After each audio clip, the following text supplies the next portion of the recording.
امیر عبدالرحمن خان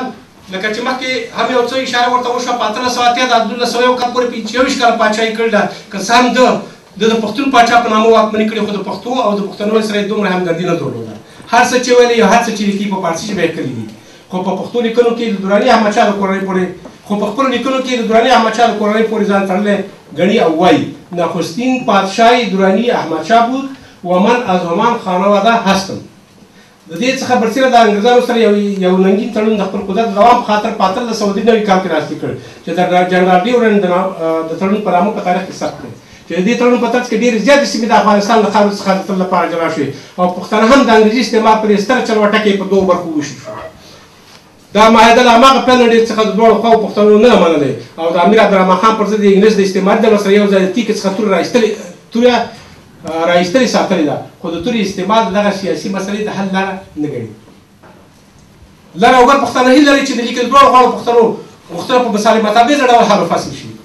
د امیر حبیب الله خان په زمانه کې هم خوځښتونه هم سیاسي حرکتونه منځته راغلل سراج الاخبار د بني عبدالرحمن خاکي په مشرۍ په کندهار کې تاسیس شو خو د یوې جریدې خپرېدو څخه وروسته یې چلن بند شو د مشروطیت د لومړني او دوهم غورځنګ هم د دغه عادل په پاچاهۍ کې اساس کېښودل شو چې وروسته سراج الاخبار یا افغانیه بیا په 1290 هجري شمسي کال کې تاسیس شو چې مسؤل مدیر غلام محمد علامه پښتون محمود طرزي چې د رحمت خان لمسی دی او مور یې د غلجیو د ایدوخیل هوتک د کورنۍ څخه وه چې پلار یې غلام محمد خان نومېږي په خپله علامه محمود طرزي په قول دی چې د پلار او مور دواړو لخوا په پښتنو ورګډېږي خو د صفوي غلو لخوا دغه معاصر ژورنالیزم پلار ډېر ژر وطن پرېښودلو ته مجبورېږي چې بیا د حبیب الله خان په پاچاهۍ کې د بهرنیو چارو وزیر پاتې شوی دی په داسې حال کې چې اوښکې د سترګو روانې وي د پښتنو دغه بیت یې زمزمه کاوه او د وطن غېږې څخه روانو دا محمود طرزي خپل شعر دی دا ستا په مینه په شپو شپو زه کړېدلی یم اوس دې پرېږدم چې انګرېز درته غندلی یم محمود طرزي ګرانو حاضرینو د کورانو ځوانانو د کلتوري ټولو محترمو غړو تاریخ سکون نه مني او په بیړه سره په مخ روان دی خو په خواشینۍ سره چې په پښتو ژبه کې چندان مخ په وړاندې محسوس حرکت نه دی لیدل شوی هر امیر او هر زمامدار په پښتنو باندې ځان واکمنۍ ته رسولی خو کله چې د عمل میدان را رسېدلی نه پښتو ژبه چا پېژندلې او نه د پښتنو د غوڅ اکثریت دیموکراتیکو حقوقو چا پېژندلې ښاغلو حاضرینو امیر امان الله خان مخکې چې واکمنۍ ته ورسېږي د افغاني ناسیونالیزم تر اغېزې لاندې راغلی و نو ځکه یې پښتو ژبه خپله محبوبه ژبه ګڼله د جلال آباد په جرګه کې په پښتو ژبه وینا وکړه بیا کندهار ته ولاړ او خپلې ویناوې په پښتو ژبه پیل کړه امیر امان الله خان د افغاني ژبې پر ځای د پښتو ژبې نوم کارولی او فارسي په خپل نوم سره یاده کړې ده او تړاو یې ورله پخواني فارسي او اوسنی ایران سره ښودلی دی خو باید وشي چې د جلال آباد په جرګه کې هم په پښتو ژبه د یوې رسمي ژبې په حیث ونه پېژندل شوه پادشاه امان الله خان د پښتو او پښتنو سره سخته خواخوږي درلوده خو په دولت او دربار دواړو کې پښتو یې رواج نه کړ د دې سره سره چې پراخه ریفورمستي پروګرامونه یې تر لاس لاندې نیولي او د عالي مفکورې څښتن هم و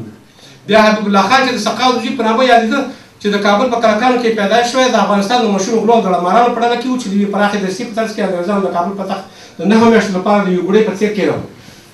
دی په بشپړه توګه یو نالوستی غل و چې د خپلې وینا غټ ټکي دا و چرګان او مړزان وجنګوئ دې فارسي ژبه ویله او حکومت یې د ولس د خیر ښېګڼې لپاره هېڅ هم ونه کړی شو نو د ژبې کلتور او د ادب په برخه کې به داسې کړي وي دا باید ووایم چې کله د پروفیسور استاد برهانالدین رباني د هغه د پیاوړي قمندان د شورای نظام د مشر مرحوم محمد شاه مسعود په واسطه په 1992 کال کې په کابل کې ټینګه شوه نو هغوی او د هغوی د لارې رارویانو د همدې غل څخه ستر ملي اتل جوړ کړ یو له هغو دا شخص استاد خلیل الله خلیلي و چې ګردې لیکنې د دې ښکارندوی دي چې تقریبا په هره لیکنه کې د پښتنو ضد روحیه موجوده ده بیا هم تاریخ په مخ روان دی پیښې او واقعات تاریخ په پرله پسې توګه په خپله سیره کې ثبتوي بیا د هغه وروسته په ډېر تاسف سره چې اعلیحضرت محمد اعظم خان چې ځان یې پښتون ګڼو د پښتنو په واسطه پاچاهۍ ته ورسېده خو د پښتنو لپاره نه یوازې دا چې څه کار ونه شي کولی بلکې په پښتون توکم باندې د همدې پاچا په وخت کې د اکثریت جاهل نوم هم ایښودل شوی دی خو هغه هم په پښتو ایښودل شوی دی د انسانانو د سترګو څخه باید یو څه پټ شي خو د تاریخ د سترګو څخه هېڅ شی نشي پټېدی د نادرخان په زمانه کې څه مجلې خو نشر شوې هغه هم په پښتو ژبه نه وي په دې دوره کې د پښتون یون په ټپه ولاړ و او فرهنګي ښکېلاکات د بهر څخه په خپل قوت باخي و د اصلاح ورځپاڼه په فارسي ژبه خپرېده او مولانا برهانالدین کوشککي مشري کوله دا سړی د اتحاد مشرقي د ورځپاڼې مسؤل مدیر هم پاتې شوی چې چې په ننګرهار کې خپرېدله خو هغه هم په فارسي ژبه وه. په ننګرهار کې په فارسي ژبه باندې اتحاد مشرقي په نامه ورځپاڼه خپرېده. بیا د حضرت محمد ظاهر شاه د پادشاهۍ په دوران کې په ټول هېواد د پښتنو په سیمو کې په پښتو ژبه خپرونې پیل شوې. اتحاد مشرقي د ننګرهار د ورځپاڼې په نامه په پښتو ژبې نشرات پیل کړل. کابل مجله زیر اخبار پښتو ټوله او د کندهار د ورځپاڼې تاسیس او د پښتو او په پښتو مورنۍ ژبه باندې تعلیمات هم پیل شو. پښتانه وزیران هم په کابینه کې شامل شول. د ننګرهار په پوهنتون په پښتو ژبه تاسیس او د هېواد په نورو ولایت کې پښتو ژبې او ثانوي او مسلکي لیسې په پښتو ژبه تاسیس شوې. د پښتنو د مشرانو او د ملي او سیاسي شخصیتونو فشار له امله د پښتو ژبې د تعمیم او پراختیا په برخه خورا زیات پرمختګونه منځته راغلل. خو دا هېڅکله هم په دې معنا نه ده چې یا دې په دربار کې پښتو ژبه ویل شوي وي او یا دې په وزارتونو او دولتي ادارو کې پښتو ژبه ارسال او برسول سرته رسېدلې وي او یا دې پادشاه په پښتو ژبه سره خبرې کړي وي. د حضرت محمد ظاهر شاه د پادشاهۍ په کلونو کې ډېرې سترې ملي علمي سیاسي او فرهنګي څېرې راڅرګندې شي چې د پښتنو د ستر بابا محمد ګل مومند یې په سر کې واقع و او استاد قیام الدین خادم، استاد عبدالحی حبیبي، استاد ګل پاچا الفت، استاد صدیق الله رښتین او ځینې نور ملي او سیاسي شخصیتونه تر څنګ ولاړ وو. دې شخصیتونو د هېواد په ځلانده تاریخ کې د پښتو د ادب او د پښتنو د ژبې هویت او شخصیت د خوندي ساتلو په خاطر دومره ستر او نه هېرېدونکي خدمتونه کړي دي چې د پښتنو د تاریخ د یوې ځلانده بېلګې په حیث په تاریخ کې ثبت دي او هېڅ پښتون یې هېرولی نه شي. محمد ګل بابا که له یوې خوا ادبي شخصیت او د بلې خوا یو ستر سیاسي او پوځي شخصیت هم ګڼل کېږي او د پښتنو د ژبې دود یې ولیکه نو پښتو ژبه په دواړو پښو واقعیت دا دی چې دوی د دوی څخه مخکې پښتو ژبه په دواړو پښو ګړه وه خو کله چې دوی ورته سید ګرامر او د پښتو ژبې دود ولیکه نو پښتو ژبه په دواړو پښو مخ په وړاندې تګ پیل کړ او ډېر ژر د سترو ژبو په کتار کې راغی. مومند بابا د پښتو او پښتونولۍ په نامه یو مشهور اثر ولیکه چې خپل قام ته یې د ننګ، غیرت، پت او عزت او د پښتونولۍ په اړه خپل فلسفي ناسیونالیستي نظریات وړاندې کړل. د ساري په توګه دغه ستر پښتون مشر د پښتنو فلسفه په لاندې لفظونو کې داسې څرګندوي: پښتو منل، پښتو ویل، پښتو کول او پښتو چلول دي. پښتو دین، پښتو وطن او پښتون ولس ته خدمت دی. د پښتو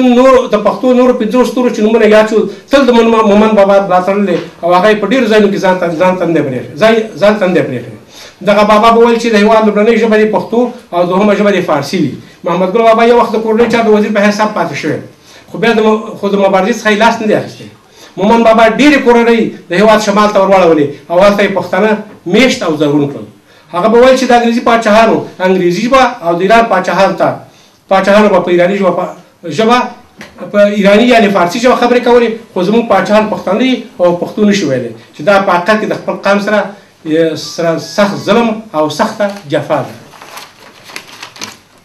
د محمد ګل خان مومند پاین د پښتنو لپاره مبارزه د حق لپاره مبارزه وه چې په دې مبارزه کې د پښتنو 5 ستوري ورسره تل ملګري پاتې شوي. دغه 5 ستوري د پښتو د ادب او د پښتنو د فرهنګ د تکامل او خوځښت سترې پانګې دي چې د پښتنو په تاریخ کې نمونه په زرینو لیکو سره لیکل شوي دي او هر پښتون پرې سخت ویاړ او افتخار کوي. د حضرت محمد ظاهر شاه واکمنۍ د هغه تر زوی سردار محمد داود خان په 1951 کال د چنګاښ په 26مه